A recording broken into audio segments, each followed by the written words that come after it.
Bonjour Xenia Fedorova, soyez la bienvenue. Bonjour.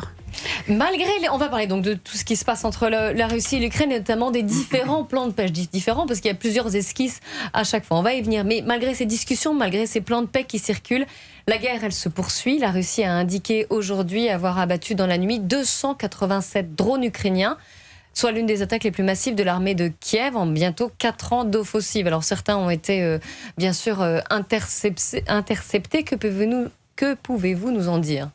Mais vous savez, moi, j'ai vu le chiffre 365. Donc, nous n'avons pas les mêmes alors. En tous les cas, c'est beaucoup. Il y a des drones il y a des drones qui sont abattus chaque nuit. Pour être très honnête avec vous, c'est juste que c'est d'un côté comme de l'autre, d'ailleurs. Oui, bien sûr, mais aussi normalement ici en France, on attend beaucoup sur les drones qui sont envoyés à l'Ukraine, mais en fait jamais sur les drones ukrainiens qui sont envoyés en Russie. Donc ça arrive des deux côtés, comme vous avez dit parfaitement. Et oui, ça montre que je pense que Vladimir Zelensky essayait de montrer à tout le monde que c'est pas fini pour l'Ukraine, que l'Ukraine a encore les moyens d'attaquer, mais la réalité est qu'il n'y a pas vraiment de grands dégâts et que tous ces drones ont été abattus par le système anti-aérien russe. En tous les cas, je pense que c'est inévitable aujourd'hui, comme il n'y a pas un cessez-le-feu, que ça va se reproduire jusqu'à il y a un moment, peut-être on va signer un accord de paix. Mais on n'est pas encore là. Et, donc, en attendant, ça continue. Je pense que ça va continuer, absolument. Écoutez, Sergueï Lavrov, le ministre des Affaires étrangères de la Russie, qui a réaffirmé que la Russie ne souhaitait pas attaquer l'Europe. C'était ce matin. Nous ne nourrissons, et le président Poutine l'a dit très clairement, aucun plan agressif à l'égard ni des membres de l'OTAN, ni des membres de l'Union européenne. Et nous sommes prêts à le confirmer par écrit, de manière juridique, dans un document pour consigner les garanties sur une base collective et mutuelle. Voilà, Sergueï Lavrov qui souhaite qu'un ensemble de documents soit adopté donc pour concrétiser un accord de paix durable et à long terme en Ukraine avec des garanties de sécurité. Donc pour toutes les parties concernées, c'est ce sur quoi il a insisté, Jules Torres. Non mais là, on voit très bien quelles sont les tactiques et les stratégies qui sont opérées des deux côtés. On a Volodymyr Zelensky qui, en effet, au sol, est en situation délicate sur l'aspect interne, où on sait qu'il a été éclaboussé par plusieurs scandales de corruption ces dernières semaines, que son directeur de cabinet a démissionné, qu'il y a la question des élections qui refait surface. Ça, c'est l'interne. Sur l'externe, on voit très bien que la coalition des volontaires ne patine, que le processus de paix est plutôt, le plan de Miami d'ailleurs, était entre les Américains et les Russes, sans les Européens et surtout sans les Ukrainiens. Donc on voit très bien que lui essaye de montrer qu'il a encore des ressources. C'est pour cela qu'il envoie autant de drones, pour aussi montrer que le sujet, c'est pas seulement les oblasts dans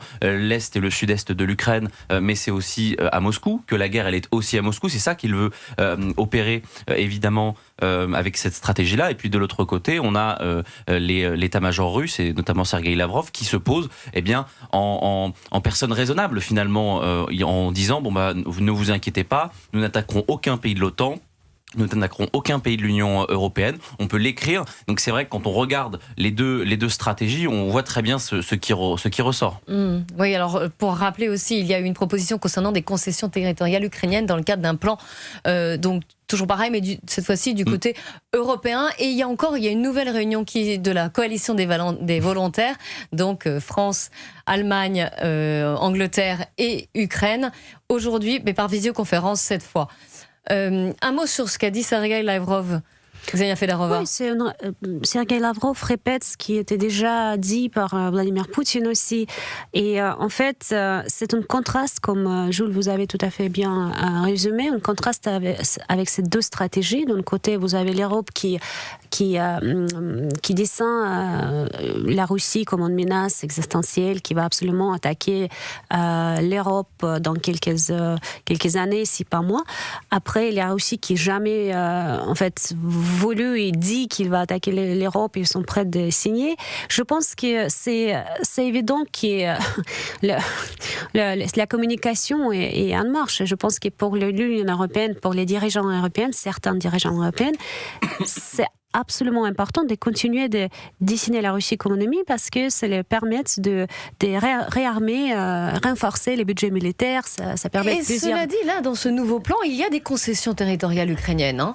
Donc il y a des efforts qui sont faits du côté européen aussi. Je ne sais pas quel effort, c'est juste... Pour l'instant, on n'a pas les précisions. Oui, je pense que finalement, ils vont finir par accepter la réalité des terrains. C'est ça, en fait, ce que joue aujourd'hui. C'est pas comme Vladimir Zelensky a beaucoup de choix. Il a eu des choix en 2022 à Istanbul, quand il a eu encore la possibilité de signer un accord de paix sans laisser ses territoires sur le contrôle russe. C'était beaucoup plus favorable à l'Ukraine, alors ? Bien sûr, parce que Donbass peut rester autonome, encore partie ukrainienne, mais en autonomie. Aujourd'hui, c'est pas le cas.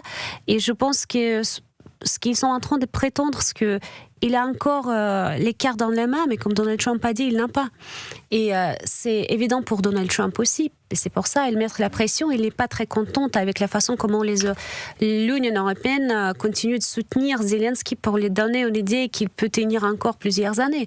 On peut parler des financements et ils sont en train d'essayer de trouver un moyen d'utiliser les avoirs russes pour financer cette guerre. Mais la vérité, c'est qu'on voit ces deux stratégies. Continuer à soutenir Zelensky, continuer cette guerre et arrêter cette guerre, trouver un accord de paix durable. Et ça vient étonnamment de la part de la Russie et des États-Unis. Oui, mais aussi, regardez, l'Allemagne qui a dit que dans ce plan, il y avait 3 objectifs, un cessez-le-feu, des garanties de sécurité robustes pour l'Ukraine et une solution négociée préservant les intérêts sécuritaires européens. Est-ce que c'est si objectable pour la Russie, pour Moscou? Alors, la garantie de sécurité, c'est quelque chose que la Russie comprend très bien. En tous les cas, ce qu'on attend de la Russie, qu'ils sont prêts de discuter la sécurité de garantie pour l'Ukraine, pour l'Europe. Après, les cessez-le-feu, il y a des questions sur ces sujets parce que ce que Zelensky a cherché depuis un moment avec les Européens, c'est un cessez-le-feu qui finalement va permettre à Zelensky d'un peu gagner le temps, réarmer son armée, avoir encore plus désarmement, et c'est exactement ce que la Russie ne veut pas, parce que c'était déjà le cas pendant ces années de guerre. Et donc je pense que la Russie va objecter un cessez-le-feu sans rien. En revanche, un accord de paix durable, oui. Donc il y a aussi une question des casques bleus. Par exemple, la Russie ne voit pas le soldat depuis de l'OTAN sur le territoire ukrainien parce que ça sera considéré comme les cibles légitimes pour la Russie. Donc il y a des questions. Absolument, il y a des points où ils ne sont pas encore d'accord. Et c'est un peu, ça vient un peu de tous sens, cette information. Par exemple, les 28 points, les 27 points, les 20 points. Est-ce qu'on sait... On en a combien maintenant? Oui, on ne sait pas exactement, mais ce qu'on sait, ils sont partagés en 4 parties de cette plan d'épée et ils sont en train de discuter chaque partie séparément. Oui, mais c'est ce qui se fait à peu près dans toute négociation d'ailleurs de paix. Jules Torres. Ce qui est intéressant aussi, moi je trouve, dans cette séquence, c'est la manière dont Donald Trump gère tout ça. C'est-à-dire que c'est quand même... Alors, venons à Donald Trump. Je ne sais pas, c'est vous. Allez-y. Mais c'est-à-dire que on voit très bien la manière qu'il a de faire de la diplomatie extrêmement robuste, extrêmement dure, en voulant un accord rapide. Le problème, c'est que ça peut se faire, en effet, au détriment soit des intérêts ukrainiens à l'instant T, soit aux bonnes relations et finalement à l'ordre du monde. Parce qu'on voit très bien que s'il souhaite aussi l'arrêt de cette guerre, c'est parce qu'il veut qu'il y ait la paix en Europe, qu'il veut se reconcentrer sur la question de la Chine, où il veut mener une vraie guerre commerciale pour éviter qu'il y ait encore des excédents commerciaux, des déficits commerciaux, pardon. Donc on voit très bien que ce sujet-là dépasse même la seule guerre en Ukraine et en réalité, c'est d'ailleurs aussi pour ça qu'il avait envoyé M. Witkoff pour aussi faire plutôt des affaires, qui est lui plutôt un businessman et pas seulement un diplomate. Donc ça va être très intéressant de voir dans les prochaines semaines la manière dont Donald Trump va s'investir dans cette résolution et possiblement ce plan de paix. Alors il s'est entretenu avec les dirigeants européens hier. Il a affirmé avoir eu des mots assez forts avec eux. Écoutez Donald Trump. Nous avons discuté avec les dirigeants français, allemands et britanniques, tous d'excellents dirigeants et de très bons amis à moi. Nous avons discuté de l'Ukraine avec des mots assez forts. Nous verrons bien ce qui se passera. Nous attendons leurs réponses. Alors les mots assez forts, on ose les imaginer venant de Donald Trump.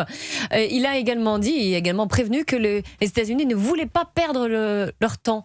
Enfin son temps en l'occurrence, le temps, qu'ils ne voulaient pas perdre son temps.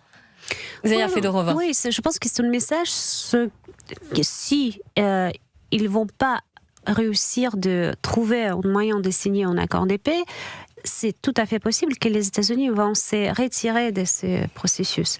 Et dans ces cas, l'Europe va se trouver en face toute seule vis-à-vis de la Russie, sans vraiment avoir les armements à envoyer. Donc, ils seront obligés de continuer d'acheter les armements. Et les États-Unis peuvent aussi limiter leur participation dans ces conflits. Et dans ces cas, ça sera une situation compliquée. Il faut pas... Oui, mais on peut comprendre quand même que les Européens veuillent exister. Personne menace les Européens. Il ne faut pas oublier qu'ils... Non, mais qu'ils aient voix au chapitre au moins dans ces négociations. Oui, bien sûr, mais je pense où on se trompe, en fait, ce que l'Europe veut en négociation, parce que l'Europe va perdre la face s'il y a un accord de paix. Si on regarde le montant d'argent, exactement des moyens qui étaient envoyés à l'Ukraine pour un seul objectif d'affaiblir la Russie. Souvenez-vous, mettre l'économie russe à genoux, les sanctions qui ne marchaient pas finalement, et avoir une défaite stratégique de la Russie. Si aujourd'hui on a un accord de paix qui en plus était poussé par les États-Unis, l'Europe se trouve un peu... mais c'était pour rien en fait, tout ça. Le père des territoires, tous ces argents, tous ces morts. Donc je pense, et c'est la seule raison pourquoi je pense qu'ils sont en train de continuer, c'est qu'ils ont encore un espoir qu'ils peuvent renverser la situation militairement sur le terrain. Et oui, mais quand même, les Européens ont y gagné si c'est un plan qui garantit une certaine sécurité. Et je suis d'accord avec vous, bien sûr. Et c'est pour ça qu'il faut se poser les questions. Qu'est-ce qu'il veut Ursula von der Leyen et l'Union européenne? Allez, on reste ensemble, on continue notre débat. Et si la paix en Ukraine était rendue possible avec l'organisation d'élections en Ukraine, Volodymyr Zelensky se dit prêt à une présidentielle. On en parle avec vous, Jules Torres, Ksenia Fedorova, dans un instant sur Europe 1.